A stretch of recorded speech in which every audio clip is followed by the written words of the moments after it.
High fever, chills, body aches, and a sore throat. You know those classic symptoms of the flu. The whole country is getting hit hard right now. The numbers are up this flu season. Dr. Fahim Yunus is the chief of infectious disease at Upper Chesapeake Medical Center. He says 1 out of every 3 tests for the flu is coming back positive. We see peaks and troughs, and we can never predict where a certain season is going to be. To give you an idea, last year our numbers were at 16% positivity.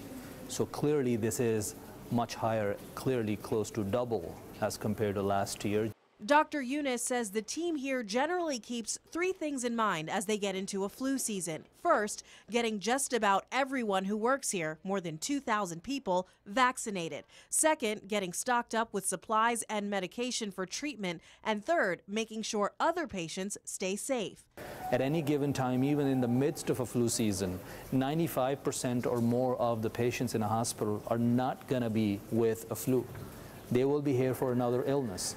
And our goal is to make sure that they remain safe, that their family members remain safe, and that is why you see these visitation restrictions. Heightened visitor restrictions put into place here about a week ago. Included on the list, visitors with flu-like symptoms will be turned away, not allowed to visit hospital patients, and only 2 adult visitors per patient at one time.